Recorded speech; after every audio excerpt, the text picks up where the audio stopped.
Hello everyone, welcome back to the channel. तो इस video में हम लोग जनरल एंट्री करना सीखेंगे। ठीक है, जनरल एंट्री के लिए डेबिट और क्रेडिट का रूल आपको पता होना चाहिए।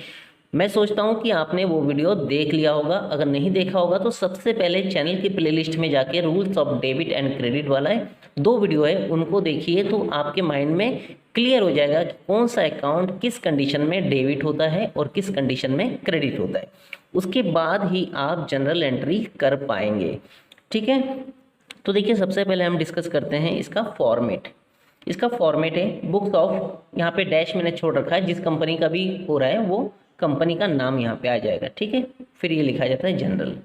ठीक है, देखिए फर्स्ट कॉलम हमारा डेट का है। जो भी बिजनेस ट्रांजेक्शन होगा, जिस डेट में हो रहा है उस ट्रांजेक्शन के सामने यहाँ पे वो डेट लिखा जाएगा। नेक्स्ट है पर्टिकुलर, यहाँ पे कौन सा अकाउंट डेबिट हो रहा है, कौन सा अकाउंट क्रेडिट हो रहा है। मेन जनरल एंट्री हमारी यहाँ पे होनी है। ठीक हो गया। नेक्स्ट है LF, मतलब होता है लेजर फोलियो, यहाँ पे लेजर नंबर लिखा जाता है।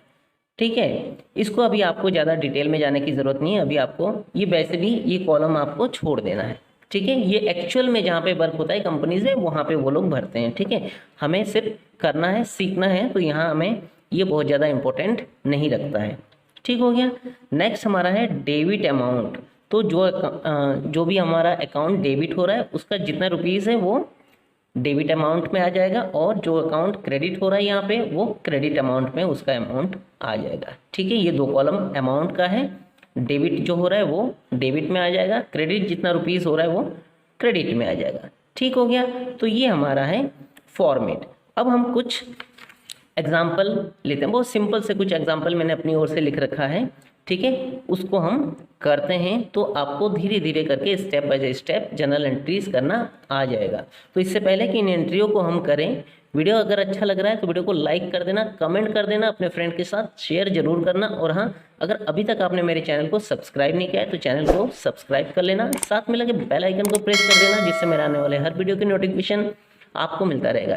याद रखिएगा, अकाउंटेंसी का कंप्लीट सिलेबस आपको इस चैनल के माध्यम से करवाया जाएगा और बहुत ही ईजी वे में करवाया जाएगा।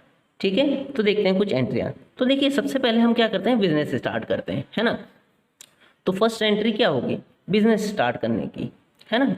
तो business started with cash ₹10 lakh. ठीक है, किसी ने 10 लाख रुपीज़ से बिजनेस स्टार्ट किया। मान लीजिए राम ने, ठीक है, हम यहाँ राम मान लेते हैं, राम ने बिजनेस स्टार्ट किया, तो हम यहाँ पे लिख लेते हैं बुक्स ऑफ राम। ठीक है, ओके। तो राम ने बिजनेस स्टार्ट किया है 10 लाख रुपीज़ से। ठीक, पहले थोड़ा सा ट्रांजेक्शन्स को हम डिस्कस कर लेते हैं और फिर उसको रिपीट करते हुए हम जनरल एंट्री फॉर्म करेंगे। ठीक है, सेकंड क्या कह रहा है, परचेज मशीनरी फॉर ₹2 लाख। देखिए अब बिजनेस है तो उसको चलाने के लिए भाई कोई प्रोडक्ट बनाएंगे तो मशीनरी चाहिए, तो इसलिए दूसरे नंबर पे मैंने रखा है कि मशीनरी परचेज किया है। थर्ड एंट्री क्या है, परचेज गुड्स। उसके बाद हम गुड्स परचेज करेंगे, तभी तो कोई सामान बना के तब बेचेंगे हम उसको, है ना। गुड्स परचेज किया है मोहन से। अब यहाँ पे नाम दिया मतलब उधार में, क्रेडिट में। ठीक है, फोर्थ एंट्री रखा है purchase goods for cash, cash में कुछ गुड्स परचेज किया है। और fifth entry paid to Mohan, जिससे हमने उधार में परचेज किया था उसको हमने पे कर दिया। ठीक है, तो आज हम इस वीडियो में ये 5 सिंपल से एंट्रीज को फॉर्म करेंगे। ठीक है, तो देखते हैं फर्स्ट हमारा बिजनेस स्टार्टेड विद कैश। ठीक है, तो देखिए जब बिजनेस स्टार्ट किया है, ठीक है ना, किससे, कैश से, तो यहाँ पे हमारे सबसे पहले आपको अकाउंट आपको चेक करना पड़ेगा कि कौन से अकाउंट है यहाँ पे। ठीक है ना, तो देखिए सबसे पहले ये एक तो कैश हो रहा है ना, कैश लगाया है तो कैश अकाउंट होगा। और दूसरा क्या होगा, ये जो 1 लाख रुपीज़ लगाया है किस रूप में लगाया है, कैपिटल के रूप में। कैपिटल, जितने रुपीज़ से बिजनेस स्टार्ट करते हैं उसको कैपिटल बनते हैं, तो यहाँ पे हमारा दोनों अकाउंट आ गया। ठीक है, तो जो मैंने आपको rules of debit and credit में बोला था कि असेट्स और कैपिटल, है ना, अगर इंक्रीज हो रहा है, ठीक है, असेट्स अगर हमारा क्या हो रहा है, इंक्रीज हो रहा है तो क्या होगा, और कैपिटल अगर इंक्रीज हो रहा है या डिक्रीज हो रहा है तो क्या होगा। असेट्स, कैश हमारा असेट्स है, ये अगर इंक्रीज हो रहा है तो डेबिट होता है, तो कैश अकाउंट क्या हो जाएगा, डेबिट। और कैपिटल अगर इंक्रीज हो रहा है तो क्या होता है, क्रेडिट। ठीक है, कैपिटल हमारा क्या होगा, क्रेडिट। तो यहाँ जनरल एंट्री क्या बन जाएगी, cash account debit to credit, oh sorry capital. ठीक है, ओके। तो देखिए करते हैं इसको, ऐसे करेंगे, डेट में छोड़ देता हूँ, ठीक है ना। कैश अकाउंट डेबिट, है ना, DR से लिख देंगे, ठीक है। उसके बाद देखिए यहाँ पे थोड़ा सा जगह छोड़ देते हैं हम, जो क्रेडिट हो रहा है उसको टू कैपिटल अकाउंट, ठीक है। आप अच्छे से देखिएगा, सेम इसी फॉर्म में आपको करना है, कैश अकाउंट डेबिट टू, यहाँ पे जगह छोड़ देना है, टू कैपिटल अकाउंट, ठीक है। कैश अकाउंट डेबिट हो रहा है, कितने से डेबिट हो रहा है, तो डेबिट के सामने लिखेंगे और कैश के सामने यहाँ ऊपर लिख देंगे 10 लाख, ठीक है, ओके। और क्रेडिट क्या हो रहा है, कैपिटल के सामने, क्रेडिट के सामने लिख देंगे हम 10 लाख, ठीक है। 10 लाख था, एक जीरो और, ठीक हो गया, ओके। अब इसमें फिर से समझिए, देखिए कि दो अकाउंट है, कैश और कैपिटल। कैश अगर इंक्रीज होता है तो क्या होता है, डेबिट, ठीक है। आप इसको ऐसे भी देख लें कि कैश हमारा क्या है, रियल अकाउंट है, ठीक है। रियल अकाउंट में क्या होता है, मैंने क्या रूल बोला था कि जो बिजनेस में आता है वो डेबिट, तो कैश आ रहा है तो डेबिट, ठीक है, ओके। तो देखिए इसका क्या नरेशन लिखा जाता है यहाँ पे, ठीक है ना। ब्रैकेट में हम लिखेंगे being business started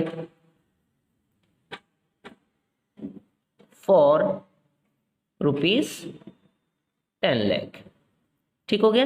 ये नरेशन ब्रैकेट के अंदर, इसको नरेशन बोलते हैं, ठीक है। ये हर ट्रांजैक्शन के बाद आपको लिखना है, ठीक है, जिससे क्लियर हो जाएगा कि ये एंट्री किस चीज़ का है, बिजनेस स्टार्ट करने का है, ठीक हो गया, ओके। अब हम देखते हैं सेकंड नंबर। सेकंड में क्या कह रहा है, purchase machinery for rupees this, machinery purchase किया है 2 लाख रुपीज़ का, ठीक है। अब इसमें देखिए हमारे पास कौन कौन से अकाउंट इफेक्ट हो रहा है, एक तो मशीनरी आ गया, है ना, फिक्स असेट से, एक ये मशीनरी अकाउंट, और 2 लाख से खरीदा है तो कैश, दो अकाउंट आ रहा है, ठीक है, मशीनरी और कैश। तो देखिए मशीनरी हमारा क्या है, बताइए क्या है, मशीनरी हमारा रियल अकाउंट है और कैश भी हमारा रियल अकाउंट है, ठीक है ना। रियल अकाउंट में क्या होता है, व्हाट कम्स इन डेबिट और व्हाट गोज आउट क्रेडिट, जो आता है वो डेबिट होगा और जो जाता है वो क्रेडिट होगा, ठीक है। तो देखिए मशीनरी आ रहा है हमारे पास तो मशीनरी अकाउंट डेबिट हो जाएगा, और खरीदने के लिए हमारे पास से तो कैश जा रहा है ना, हम कैश दे रहे हैं, कैश हमारे पास से जा रहा है, कैश गोज आउट, तो कैश अकाउंट क्या हो जाएगा, क्रेडिट, ठीक हो गया, ओके। तो अब हम एंट्री इसका भी फॉर्म कर लेते हैं, क्या हो जाएगा,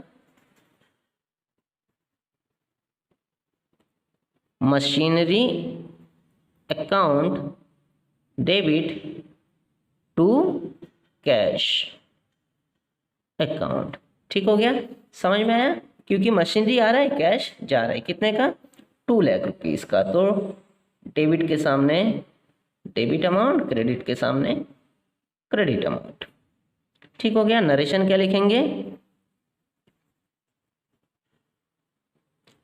मशीनरी परचेज्ड फॉर ₹2 लाख, ठीक हो गया, ओके। देखिए नेक्स्ट थर्ड नंबर की एंट्री क्या है, परचेज गुड्स फ्रॉम मोहन, ठीक है, ₹1 लाख। अब यहाँ पे ध्यान देना है कि मोहन से 1 लाख रुपीज़ का गुड्स परचेज किया है, किससे, क्रेडिट में, ठीक है। तो देखिए यहाँ पे दो अकाउंट हमारा आ रहा है, कैश नहीं होगा ना, कैश से कोई मतलब नहीं है क्योंकि पैसे उसको नहीं दिया है, ठीक है। तो हमारा क्या हो रहा है, एक तो मोहन अकाउंट है, मोहन हमारा क्या है, क्रेडिटर, क्योंकि इससे हमने क्रेडिट में परचेज किया है, इसको हमें पैसे देने हैं, तो ये हमारा क्रेडिटर हो गया, एक तो ये हो गया। दूसरा हमारा परचेज, ठीक है। ध्यान रखना जब भी हम गुड्स परचेज करते हैं ना, गुड्स यानी जिस चीज़ का हमारा बिजनेस है, तो वो परचेज अकाउंट में जाता है, ठीक है, वो हमारा परचेज अकाउंट में जाता है। और अगर हम मशीनरी फर्नीचर, तो ये हम मशीनरी या फर्नीचर अकाउंट ही होगा, ठीक है, ओके। तो देखिए परचेस हमारा क्या है, नॉमिनल अकाउंट है, परचेस हमारा क्या है, नॉमिनल अकाउंट है, मतलब एक्सपेंस है, ठीक है ना, एक्सपेंस हो रहा है। तो जो रूल मैंने बताया था आपको कि ऑल एक्सपेंस क्या होता है, डेबिट होता है। ठीक है, तो यहाँ पे देखिए हमारा परचेज क्या हो जाएगा, डेबिट हो जाएगा। ठीक है ना, ओके। और ये मोहन हमारा क्या है, पर्सनल अकाउंट। पर्सनल अकाउंट में क्या है, पर्सनल अकाउंट में देखिए जो रिसीवर होता है वो डेबिट होता है और जो गिवर होता है वो क्रेडिट होता है। तो देखिए मोहन क्या है, गिवर है ना, क्योंकि उसने हमें गुड्स दिया है, तो ये क्या हो जाएगा, क्रेडिट। ठीक है ना, परचेज रियल अकाउंट, ओ सॉरी नॉमिनल अकाउंट, एक्सपेंस है तो डेबिट, और मोहन पर्सनल अकाउंट, ये गिवर है, ये हमको दे रहा है तो ये क्रेडिट। तो कर लेते हैं entry.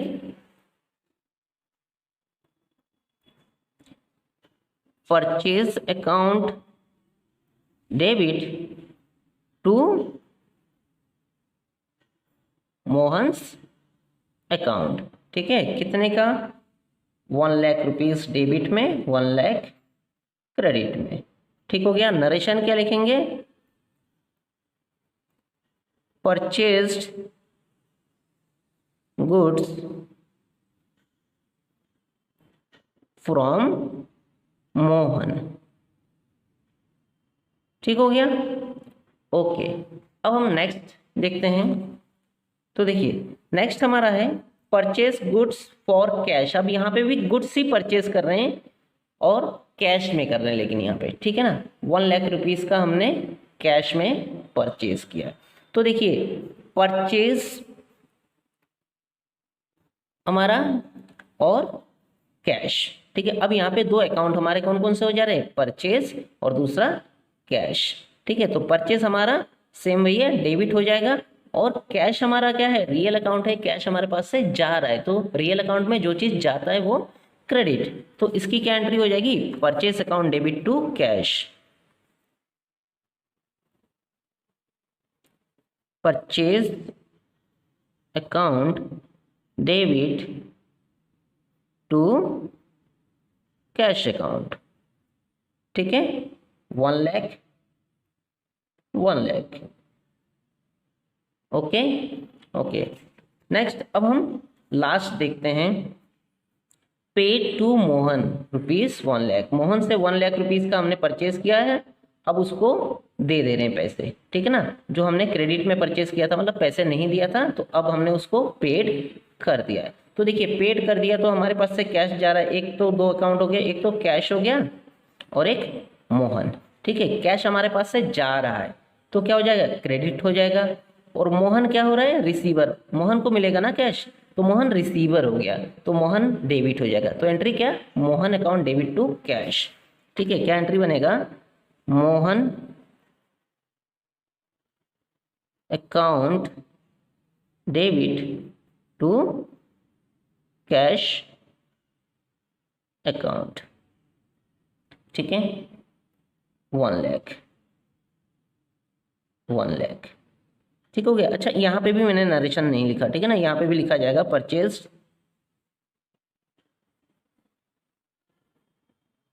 Goods for cash rupees 1,00,000। ठीक है, ये छूट गया था ना। अब Mohan account debit to cash, इसका नरेशन क्या हो जाएगा, cash paid to Mohan rupees 1,00,000। ठीक हो गया, ओके। तो ये हमारे पांचों के पांचों जनरल एंट्री हमने फॉर्म कर लिया। ठीक है, अब इसमें देखिए ध्यान क्या देना है, यहाँ गलती कहाँ कर जाते हैं बच्चे। ठीक है, ये बहुत अच्छे से ध्यान देना, उसको मैं एक बार आपको समझा देता हूँ। देखिए जब भी हम कोई मशीनरी खरीदते हैं या फर्नीचर खरीदते हैं, फर्नीचर या मशीनरी है ना, इट मीन्स फिक्स असेट्स हम जो भी खरीदते हैं तो इसी का अकाउंट डेबिट होता है, ये ध्यान रखना है। और परचेज में ही जब हम गुड्स परचेज करते हैं, यानी गुड्स वो चीज होता है जिस चीज का हमारा बिजनेस है, तो उसमें परचेज अकाउंट डेबिट होता है। ठीक है, ये ध्यान रखना। जब कोई हम असेट्स खरीदते हैं, फिक्स असेट्स, तो वही फर्नीचर खरीद रहे हैं या मशीनरी खरीद रहे हैं, जो भी खरीद रहे हैं वो हमारा डेबिट हो जाएगा। लेकिन अगर हम गुड्स परचेज कर रहे हैं, ठीक है, तो परचेस अकाउंट डेबिट होगा। ठीक है, ये ध्यान रखना, ये 2 पॉइंट आपको ध्यान देने का है। ठीक है, ओके, तो इसमें हमने किया है परचेज की एंट्री। ठीक है, नेक्स्ट वीडियो में हम कुछ ऐसे एग्जांपल लेंगे जिसमें हम सेल की एंट्री करेंगे। ठीक है, तो नेक्स्ट वीडियो में मिलता हूँ आपसे, तब तक इसको रिवाइज करते रहिए। ठीक, ओके।